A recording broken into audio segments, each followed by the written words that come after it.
पाठशाला। आज के क्लास में हम लोग डिस्कस कर रहे हैं socialism in Russia and Europe, यानी कि यूरोप और रशिया में कैसे सोशलिज्म डेवलप हुआ। हम यहाँ पे रिवॉल्यूशन की भी बात करेंगे, जैसा कि प्रीवियस चैप्टर में हिस्ट्री चैप्टर 1 फ्रेंच रिवॉल्यूशन के टाइम में हम लोग डिस्कस किए थे कि वहां पे भी रिवॉल्यूशन हुआ और यहाँ पर भी रिवॉल्यूशन होगा। तो जानेंगे कि क्या मेन कॉजेस था रिवॉल्यूशन का, क्यों रिवॉल्यूशन हुआ। अगर सब कुछ अच्छा चलेगा, स्टेबिलिटी रहेगी एडमिनिस्ट्रेशन में, तो रिवॉल्यूशन नहीं होता। कहीं ना कहीं एडमिनिस्ट्रेशन में प्रॉब्लम था, चाहे हम फ्रांस की बात करें चाहे रशिया की बात करें। ऑटोक्रेसी को फॉलो करते थे जो मोनार्क के रूलर थे। रशिया के रूलर को जार कहा जाता है, TSAR, टी साइलेंट रहता है उसमें, ठीक है।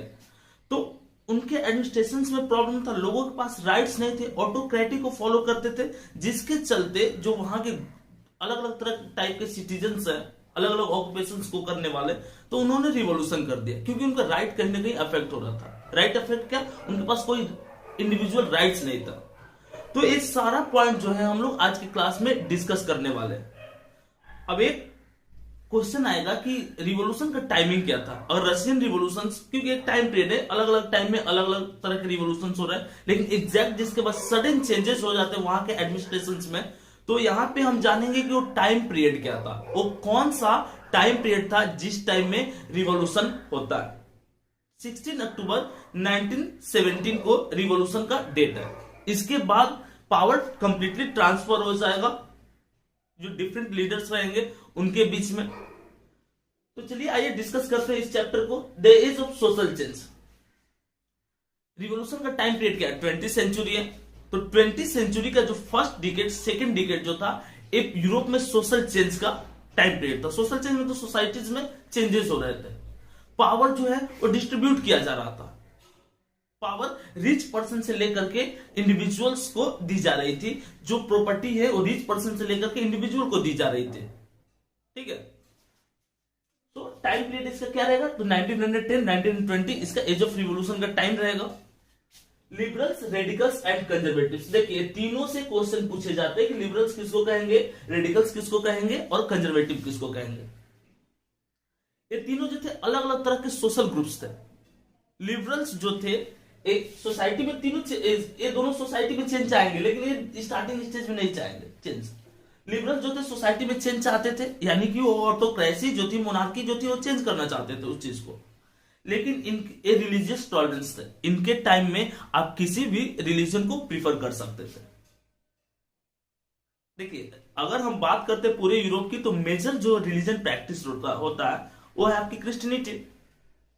क्रिश्चियनिटी में भी दो पार्ट है, एक है प्रोटेस्टेंट और एक है कैथोलिक। इनको नहीं मतलब था कि आप इन जो कंट्री है रशिया, इसमें किस रिलीजन को प्रीफर कर रहे हैं। ये इंडिविजुअल्स राइट्स की बात करते थे, हर किसी को अधिकार मिलना चाहिए, चाहे आप मुस्लिम हो, बुद्धिस्ट हो, हिंदुइज्म को फॉलो करते हो, बहुत कम ही हिंदुइज्म है वहां पर, या क्रिश्चियनिटी को फॉलो करते, क्रिश्चियनिटी में आप कैथोलिक हो या प्रोटेस्टेंट, उससे मतलब नहीं, इंडिविजुअल राइट्स की बात करेंगे। इसमें से जो लिबरल्स थे कहीं ना कहीं प्रॉपर्टी ओनमैन थे, इनके पास प्रॉपर्टी था। तो जो वोटिंग राइट्स की बात करेंगे, सफरेज की बात करेंगे, उसमें 21 ईयर से ज्यादा और जिनके पास प्रॉपर्टी है उन्हीं के वोटिंग राइट्स की बात करेंगे, ठीक। अगर सफरेज वाले में देखेंगे तो प्रॉपर्टी ओनमैन की, राइट्स के बारे में देखेंगे तो सारे लोगों की राइट्स चाहेंगे। लेकिन सबसे जो मेजर टर्म है कि वुमेन राइट्स को नहीं चाहते थे, ये नहीं चाहते थे कि वुमेन को वोटिंग राइट्स मिले। तो जो महिलाएं थी काफी नाराज थी इनसे, लिबरल्स से, क्योंकि ये वुमेन सफरेज के अगेंस्ट थे, वुमेन के वोटिंग राइट के अगेंस्ट थे, ठीक है। ये रेडिकल्स कौन थे, रेडिकल्स जो थे ये भी सोसाइटी में चेंजेस चाहते थे, सडन चेंज चाहते थे, ये चाहते थे किसी भी कीमत पे चेंज हो। और रेन ऑफ टेरर वाला टाइम पीरियड पढ़े ना, तो उस तरह के चेंजेस चाहते थे। और इनका बिलीव था कि जिनकी संख्या ज्यादा है, मेजोरिटी वाली जो गवर्नमेंट होती है, उस बेसिस पे रूल होना चाहिए। तो अगर मेजोरिटी और माइनॉरिटी के बेस पे किसी भी कंट्री में रूल होता है तो फिर वो सिविल वॉर वाली सिचुएशन हो जाती है, जैसा कि हम जानते हैं श्रीलंका में हुआ था। श्रीलंका में सिन्हालास लोगों की संख्या ज्यादा है जो बुद्धिज्म को फॉलो करते हैं। वो किससे डिस्क्रिमिनेशन करने लगे, तमिलियन से डिस्क्रिमिनेशन करने लगे। तो इस सेंस में क्या हुआ, सिविल वॉर हो गया। एक कंट्री में एक ग्रुप को आप ज्यादा प्रेफर कीजिएगा, दूसरे ग्रुप को आप अवॉइड कीजिएगा, तो इस सिचुएशन में क्या हो जाता है, सिविल वॉर हो जाता। तो रेडिकल्स के जो बिलीफ्स थे, ये बिलीफ्स थे मेजोरिटी के बेस पर रूल हो, और इस बिलीफ के कारण एक कॉजेस क्या था, इसका ड्रॉबैक क्या था कि यहाँ पे सिविल वॉर के चांसेस थे, सिविल वॉर हो सकते थे। ठीक है। एक कंजर्वेटिव कौन थे? कंजर्वेटिव कहीं ना कहीं मोनार्की के सपोर्टर्स थे, कंजर्वेटिव मोनार्की के सपोर्टर्स थे। अगर 18th सेंचुरी की बात करते हैं तो 18th सेंचुरी में कंजर्वेटिव जो थे चेंजेस के अगेंस्ट थे, ये नहीं चाहते थे कि किसी तरह की चेंजेस हो। लेकिन 19th सेंचुरी के लास्ट जो आपका लास्ट क्वार्टर रहता है उस टाइम में ये एडॉप्ट कर लेते हैं कि नहीं चेंजेस होना चाहिए। लेकिन एक और बिलीव था इनका कि चेंजेस हो तो काफी स्लोली हो, जो परिवर्तन हो एडमिनिस्ट्रेशन में, सोशल ऑर्डर में, तो काफी स्लो। एक इनका बिलीव था, कंजर्वेटिव का बिलीव था। तो ये 3 पॉइंट जरूर आप क्लियर कर लीजिएगा कि लिबरल्स किसको कहा गया, उनके बिलीव्स क्या थे, रेडिकल्स किसको कहा गया, उनके बिलीव्स क्या थे, और कंजर्वेटिव किसको कहा गया, उनके बिलीव्स क्या थे। ठीक है। सफरेजेट मूवमेंट, वोटिंग राइट्स के लिए जो मूवमेंट होगा उसको सफरेजेट मूवमेंट बोलेंगे। सफरेज यानी कि वोटिंग राइट, बोला कि movement give women the right to vote, industrial society and social changes. देखिए सफरेज मूवमेंट क्या था, एक कीवर्ड है आपका, जिस मूवमेंट के थ्रू वुमेन को वोटिंग राइट्स, वुमेन की वोटिंग राइट्स की बात की जाए उसको सफरेज मूवमेंट बोलेंगे। ये वोटिंग राइट्स की बात नहीं करते थे, लेकिन ये रेडिकल जो थे वो बात करते थे, वुमेन सफरेज की बात करते थे। ठीक है। अब यहां पे पॉइंट क्या है, industrial society and social change. Industrial society and social change, अगर हम उस टाइम पीरियड की बात करते हैं 1910-20 की बात करेंगे तो 1910 और 20 में रशिया में 85% लोग एग्रीकल्चर करते थे। इसके कंपेयर में अगर हम और यूरोपियन कंट्री का कंपेयर करते हैं, फ्रांस में 50% इंडस्ट्रियलाइजेशन था, 40% जर्मनी में इंडस्ट्रियलाइजेशन था, जबकि रशिया में 15% इंडस्ट्रियलाइजेशन यानी इंडस्ट्री सेटअप थी। तो कहीं ना कहीं इंडस्ट्रीज के बेसिस पे रशिया काफी ज्यादा पीछे था और सब यूरोपियन कंट्री के कंपेयर में। कितने, वन एमसीक्यू क्वेश्चन है, कितने परसेंट लोग रशिया में एग्रीकल्चर करते थे? 85% लोग। फ्रांस में 50% लोग जो थे वो किस चीज को, इंडस्ट्रीज को प्रीफर करते थे, इंडस्ट्रियलाइजेशन ग्रोथ हो गया था। और जर्मनी में 40%। ठीक है। Many working main and women who wanted changes in the world. देखिए जो भी वर्किंग मेन और वुमेन थे, इंडस्ट्रीज में काम कर रहे हो या किसी सोसाइटी से किसी सोशल चेंजेस को लेकर के वर्क कर रहे हो या किसी पॉलिटिकल पार्टीज के पार्ट हो, तो क्या चाहते थे, वो चाहते थे कि सोसाइटी में चेंजेस हो।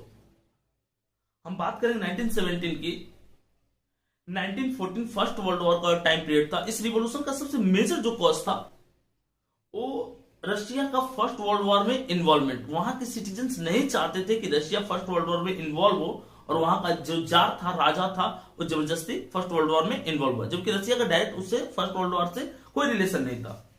तो एक मेजर कॉज रहेगा इस रिवॉल्यूशन के, rallied around liberals and radicals groups and parties in the early 19th century.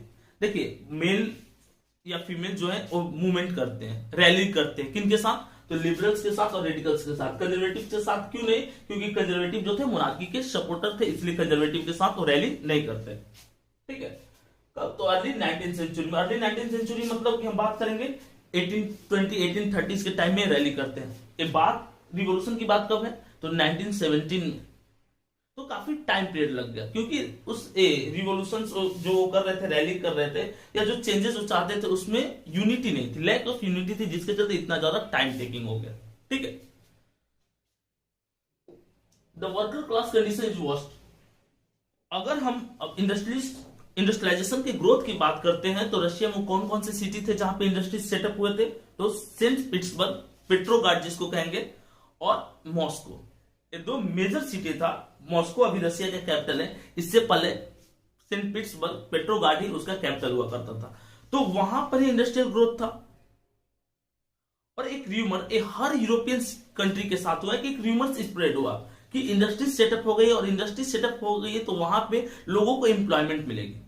Rural region से क्या हुआ कि लोग मूव कर गए अर्बन साइड में, किस चीज में, जॉब के सर्च में। लेकिन वहां पे उनका कंडीशन काफी ज्यादा खराब था, बैड सिचुएशन था। उनको एक रूम में 10-12 लोग रहते थे, प्रॉपर सैनिटेशन फैसिलिटीज नहीं थे, वाटर सप्लाई नहीं था, जो खाने की कमी थी, ब्रेड की सप्लाई नहीं थी। तो ऐसे कुछ मेजर प्रॉब्लम उनको फेस करना पड़ रहा था। किनको, वर्कर को। तो सबसे ज्यादा अगर कंडीशन खराब थी किसी की तो वर्कर क्लास की खराब थी। जिनको एम्प्लॉयमेंट मिला हुआ था, जिनके तो नहीं काम मिले, जिनको काम मिला हुआ था उनके भी वेजेस काफी कम थे, वर्किंग आवर बहुत ही ज्यादा था। मतलब 15 to 16 आवर उनको काम करना पड़ता था, वेजेस काफी कम था, वर्किंग कंडीशन नहीं था, कोई क्वार्टर्स नहीं था, ठीक है, नहीं फूड आइटम्स उनको इजिली अवेलेबल थे। तो मेजर प्रॉब्लम उनको फेस करना पड़ रहा था वर्कर क्लास को, ठीक है। Unemployment was common particularly during the times of low demand for industrial goods. Unemployment क्यों कॉमन था? लोगों को तो लगा कि एम्प्लॉयमेंट मिल जाएगा अर्बन रीजन में अगर मैं मूव कर जाऊं तो, लेकिन अर्बन रीजन में मूव करने मतलब एम्प्लॉयमेंट की गारंटी नहीं थी। अभी इंडस्ट्री सेटअप हुए थे, इंडस्ट्रियल गुड्स पे लोगों को भरोसा नहीं था, इंडस्ट्रियल गुड्स लोग उतने ज्यादा अमाउंट में परचेज नहीं कर रहे थे, तो इसीलिए अनएम्प्लॉयमेंट कॉमन था। लोग शहरों में कैसे भी जीवन यापन कर रहे थे, ब्रिज के नीचे रह करके, रोड पे सो करके, इस तरह से उनका कंडीशन था, ठीक है।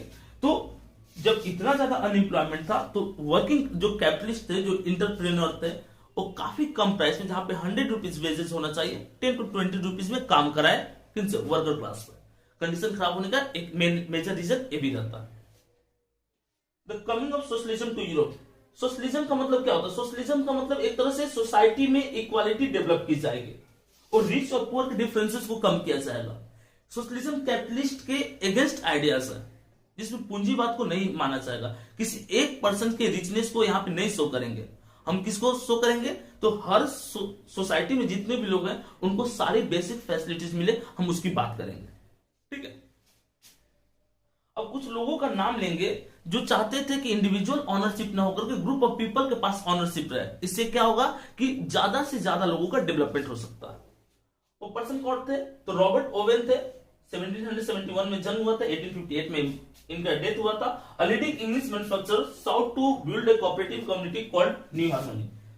इनका एक बिलीफ था जो ऑनरशिप रहे वो कोऑपरेटिव रहे। कोऑपरेटिव मतलब ग्रुप ऑफ पीपल के पास रहे। इससे क्या होगा? तो लोगों का ज्यादा डेवलपमेंट होगा, ठीक है। लुइस ब्लैंक 1813 में जन्म हुआ था, 1882 में इनका डेथ हुआ था। Wanted the government to encourage cooperatives. Louis Blanc जो फ्रांस के थे, इनका बिलीव था कि कोऑपरेटिव सोसाइटी को गवर्नमेंट प्रमोट करे, ठीक है।